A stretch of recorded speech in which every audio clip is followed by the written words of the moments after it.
और एम्स गोरखपुर से जुड़े हुए सभी उपाधि प्राप्त करने वाले हमारे युवा साथियों, बहनों और भाइयों, मैं सबसे पहले आदरणीय राष्ट्रपति जी का, महायोगी भगवान गोरक्षनाथ की इस पावन धरा पर प्रथम आगमन पर उत्तर प्रदेश सरकार की ओर से और गोरखपुर वासियों की ओर से हृदय से मैं स्वागत करता हूं, अभिनंदन करता हूं।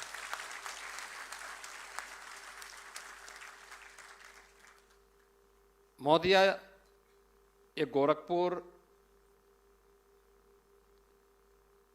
भारत की सनातन परंपरा के आदिकाल से चले आ रहे एक महत्वपूर्ण आध्यात्मिक केंद्र के रूप में अति प्राचीन काल से विख्यात रहा है। महायोगी भगवान गोरक्षनाथ ने सैकड़ों वर्ष पूर्व अपनी आध्यात्मिक साधना से जिस धरा को आलोकित किया, वह आज पूर्वी उत्तर प्रदेश के एक प्रमुख केंद्र के रूप में, गोरखपुर के रूप में हम उसे जानते हैं। आध्यात्मिक ऊर्जा इस क्षेत्र की इस रूप में देश और दुनिया के अंदर अपने प्रकाश को बिखेरती है, इसका अनुमान हम इसी से लगा सकते हैं कि देश के जितने भी महत्वपूर्ण बौद्ध तीर्थ स्थल हैं वह गोरखपुर के इर्द गिर्द स्थित है। भगवान बुद्ध की महापरिनिर्वाण स्थली कुशीनगर गोरखपुर से मात्र 50 किलोमीटर की दूरी पर स्थित है। संत कबीर की पावन निर्वाण स्थली मगहर गोरखपुर से मात्र 30 किलोमीटर की दूरी पर स्थित है। भगवान बुद्ध की जन्मस्थली लुम्बिनी यहां से 90 किलोमीटर की दूरी पर स्थित है और जैन परंपरा के 24वें तीर्थंकर भगवान महावीर की पावन पावानगरी इसी गोरखपुर में मात्र 70 किलोमीटर की दूरी पर स्थित है। अगर हम इस देश के अंदर भारत की सनातन परंपरा के एक महत्वपूर्ण केंद्र अयोध्या श्री राम जन्मभूमि की बात करें तो मात्र 2 घंटे की दूरी पर यहां से अयोध्या और 2.5 घंटे की दूरी पर वाराणसी बाबा विश्वनाथ की पावन धरा इस गोरखपुर में स्थित है। ऐसी महत्वपूर्ण धरा पर जो न केवल भारत की सनातन परंपरा की बल्कि भारत की आध्यात्मिक परंपरा का प्रतिनिधित्व भी करता है, देश की आजादी की लड़ाई में भी जिस धरा की एक महत्वपूर्ण भूमिका रही है, लेकिन आजादी के पूर्व भी और आजादी के बाद यह क्षेत्र शैक्षिक रूप से, आर्थिक रूप से जिस विपन्नता का शिकार था, आज इस देश के यशस्वी प्रधानमंत्री आदरणीय श्री नरेंद्र मोदी जी के नेतृत्व में डबल इंजन सरकार ने उस आर्थिक विपन्नता से उसे मुक्त करते हुए आज शैक्षिक और आरोग्यता के एक महत्वपूर्ण केंद्र के रूप में पूर्वी उत्तर प्रदेश और देश को स्थापित करने का जो संकल्प लिया है, आज उसके एक वट वृक्ष के प्रथम कॉन्वोकेशन सेरेमनी कार्यक्रम आपके इस सानिध्य में यहां पर संपन्न होने जा रहा है। एम्स यह एक सपना था गोरखपुर के लिए 2014 के पहले।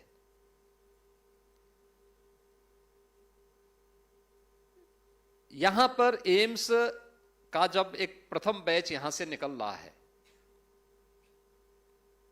तो उस समय हम सबके चेहरे पर एक चमक है, एक उत्साह है, एक उमंग है।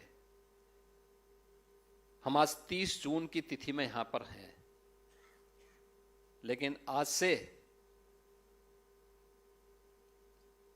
8 वर्ष पहले ये जो महा होता था, इस क्षेत्र में भय और दहशत का होता था। इंसेफ्लाइटिस हजारों बच्चों की जान को निगल लेती थी। 40 वर्ष में उत्तर प्रदेश के अंदर 50,000 से अधिक मासूम बच्चों की मौत जिस बीमारी से हुई थी, उसका उपचार 2014 के बाद गंभीरता से उसका संपूर्ण उन्मूलन की दिशा में जो कार्य आगे बढ़ा, आदरणीय प्रधानमंत्री जी ने उस दिशा में गोरखपुर को 2 महत्वपूर्ण केंद्र दिए, जिसमें पहला केंद्र था कि गोरखपुर का जो गवर्नमेंट मेडिकल कॉलेज है, बीआरडी मेडिकल कॉलेज, उसमें रीजनल रिसर्च सेंटर, यह वायरोलॉजी सेंटर पुणे का एक सेंटर के रूप में यहां पर स्थापित किया था। और उसके बाद जब इस क्षेत्र की मांग को लेकर के हम लोगों ने प्रधानमंत्री जी के सामने इस बात को रखा, तो उन्होंने एम्स की भी आधारशिला गोरखपुर में रखने के लिए अपनी सहमति दी। और आज एम्स यानी जिसके बारे में हम कह सकते हैं कि इसका बीज, इसके बारे में हम कोई सिद्धांत गढ़ें और फिर उसका व्यावहारिक स्वरूप कैसे जमीनी धरातल पर उतारना है, तो उसको बीज से लेकर वट वृक्ष बनने की इस पूरी कथा में मैं एकमात्र ऐसा व्यक्ति हूं जो मंच पर बैठा हूं इस समारोह में और इस पूरी प्रक्रिया का हिस्सा रहा हूं। मैंने इस पूरी प्रक्रिया को अपनी नजदीक से देखा है, सड़क से संसद तक की लड़ाई को लड़ा है। और आदरणीय प्रधानमंत्री जी के द्वारा जब जुलाई 2016 में इसकी आधारशिला रखी थी, आधारशिला तो हमने रखी थी लेकिन हमारे पास लैंड नहीं थी। लेकिन सुखद संजोग ऐसा था, ईश्वर की कृपा ऐसी थी कि मार्च 17 में मैं ही चीफ मिनिस्टर बना और मैंने सबसे पहले इस लैंड को एम्स गोरखपुर के नाम पे करने का काम किया था। ये लैंड मैंने एम्स गोरखपुर के नाम पे ट्रांसफर किया, उसकी रजिस्ट्री करवाई और फिर एम्स का काम प्रारंभ हुआ। फिर 2021 में यहां पर प्रधानमंत्री जी के कर कमलों से एम्स का लोकार्पण का भी भव्य कार्यक्रम करवाया। पहला बैच 2019 में यहां आया था और इस बैच के साथ इंटरेक्शन करने के लिए मैं स्वयं यहां आया था, क्योंकि मेरे लिए वो एक अवसर था। क्योंकि जब मैं गोरखपुर की एम्स की बात करता हूं तो केवल पूर्वी उत्तर प्रदेश नहीं है, पश्चिम उत्तर बिहार और नेपाल के भी एक बड़े भूभाग को स्वास्थ्य की सेवाएं उपलब्ध करवाता है। पटना और लखनऊ के बीच में बीएचयू को छोड़ दें तो एम्स के अलावा कोई भी इस प्रकार का टर्सरी हेल्थ केयर का कोई सेंटर नहीं है। 5 करोड़ की आबादी प्रत्यक्ष रूप से और 7 करोड़ की आबादी अप्रत्यक्ष रूप से एम्स गोरखपुर पर अपने स्वास्थ्य सेवाओं के लिए निर्भर कर रही है। और इसलिए एम्स यहां के सपनों का साकार होना भी उस रूप में आज देखने को मिल रहा है। जब हम लोग 2016 से इस यात्रा को आगे बढ़ाए, पहला बैच 19 में आया और मुझे प्रसन्नता है कि गत वर्ष यहां पे सुपर स्पेशलिटी की डीएम की भी पढ़ाई प्रारंभ हो चुकी है। आज न केवल यूजी और पीजी और सुपर स्पेशलिटी के लिए बल्कि नर्सिंग की भी यहां पर पढ़ाई का कार्यक्रम बड़ी मजबूती के साथ आगे बढ़ रहा है। और ये उस सपने का साकार होना है जो पूर्वी उत्तर प्रदेश के लिए अत्यंत महत्वपूर्ण था। और आपके लिए सुखद क्षण इसलिए भी कि जब एम्स जिस उद्देश्य से गठित हुआ था उसमें इंसेफ्लाइटिस की महामारी को वहां पर उपचार की सुविधा मिले, लेकिन जब आप यहां से अपनी डिग्री लेकर के जा रहे हैं तब आपके सामने सुखद अनुभूति है कि इंसेफ्लाइटिस का हम पूरी तरह उन्मूलन कर चुके हैं। आज इंसेफ्लाइटिस आपके लिए एक केस स्टडी होनी चाहिए। यहां पे आपके बहुत सारे फैकल्टी हैं। आपकी डीन एकेडमिक प्रोफेसर महिमा मित्तल बीआरडी मेडिकल कॉलेज की उस टीम का हिस्सा थी जो इंसेफ्लाइटिस उन्मूलन के और उपचार के उस केंद्र के साथ जूझती थी।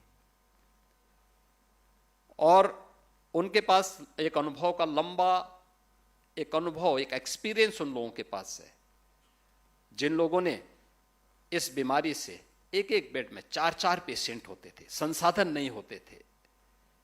अनुमान करिए, जुलाई और अगस्त का महीना हो, तीसरे मंजिल पे वार्ड हो, वार्ड में कोई पंखा ना चल रहा हो और एक एक बेड पे 4-4 पेशेंट हो और एक एक पेशेंट के साथ 7-7 8-8 अटेंडेंट हो, कैसे हालत हो रही होगी उस वार्ड की, क्या स्थिति रही होगी। लेकिन आज तो बीआरडी मेडिकल कॉलेज हो या एम्स, इस संसाधनों की कमी नहीं है। आज तो जितना आप मांगते हैं उससे ज्यादा सरकार आपको देने को तैयार है, उससे अच्छा करने को तैयार है। और आज प्रधानमंत्री जी का ये विजन है कि विकसित भारत की संकल्पना को पूरा करना है तो हमें समर्थ भारत बनाना होगा।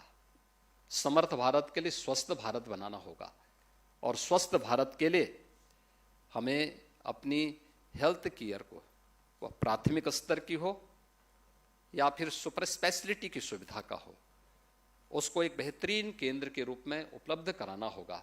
और मैं तो ये भी कहता हूं, थोड़ा सा आप ध्यान दे देंगे तो अब तो आप याद करिए, आज से 8 वर्ष पहले पूर्वी उत्तर प्रदेश में एकमात्र government medical college BRD medical college था।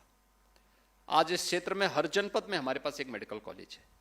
कुशीनगर में मेडिकल कॉलेज, देवरिया में मेडिकल कॉलेज, महाराजगंज में मेडिकल कॉलेज, सिद्धार्थनगर में मेडिकल कॉलेज, बस्ती में मेडिकल कॉलेज, आजमगढ़ में मेडिकल कॉलेज, बलरामपुर में मेडिकल कॉलेज होने जा रहा है, गोंडा में मेडिकल कॉलेज प्रारंभ हो चुका है, बहराइच में प्रारंभ हो चुका है, अयोध्या में प्रारंभ हो चुका है, अंबेडकर नगर में प्रारंभ हो चुका है, सुल्तानपुर, प्रतापगढ़, गाजीपुर, जौनपुर, चंदौली, यानी इन सभी जनपदों में मेडिकल कॉलेज हमारे प्रारंभ हो चुके हैं। बलिया में हम नया मेडिकल कॉलेज बनाने जा रहे हैं। यानी मेडिकल कॉलेज की एक बाढ़ सी आ गई है। लेकिन हमारे सामने चुनौतियां भी कम नहीं है। उन चुनौतियों से अपने आप को तैयार करना। और मैं जरूर चाहूंगा, जो यहां पे आज एमबीबीएस के छात्र अपनी उपाधि प्राप्त किए हैं, आदरणीय राष्ट्रपति जी से, आपके लिए और आपके अभिभावक के लिए गौरवपूर्ण क्षण है। लेकिन आपके इसलिए एक केस स्टडी के लिए इंसेफ्लाइटिस का उन्मूलन कैसे हुआ है, इसके बारे में आप जानेंगे तो याद रखना, जीवन में आपको भी पीजी करना होगा। उसके बाद आप में से बहुत सारे लड़के सुपर स्पेशलिटी के उसमें भी आगे बढ़ेंगे, एमसीएच और डीएम की डिग्री लेंगे, अपने अपने फील्ड में बहुत कुछ अच्छा करेंगे। आज का ये समय रिसर्च एंड डेवलपमेंट का है।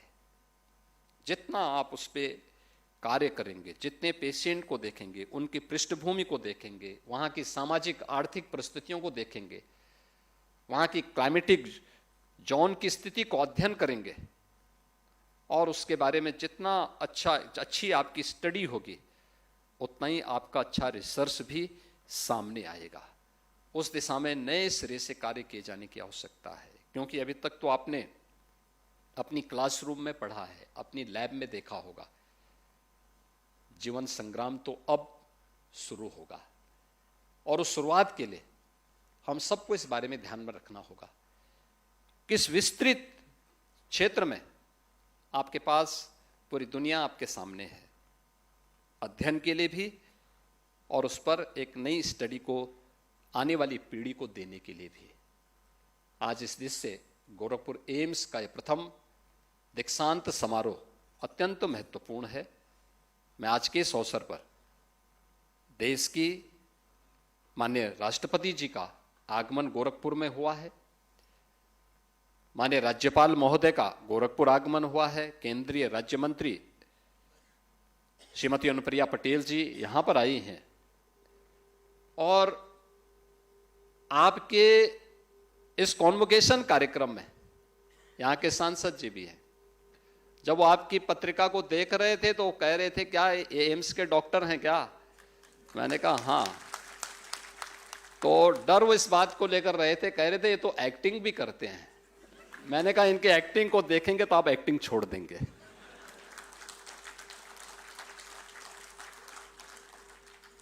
लेकिन वे एक कलाकार हैं, कलाकार के रूप में अपनी भूमिका का निर्वहन करने के साथ साथ विकास में भी अपना सहभागी बनते हैं। आज के इस अवसर पर उपाधि धारण करने वाले आप सभी यूजी के, एमएससी के और अन्य उन सभी छात्रों को, छात्राओं को मैं हृदय से बधाई देता हूं, आपके अभिभावकों का अभिनंदन करता हूं, आदरणीय राष्ट्रपति जी का हृदय से आभार व्यक्त करते हुए आप सबके प्रति मैं अपनी शुभकामनाएं देते हुए वाणी को विराम देता हूं। धन्यवाद। जय हिंद।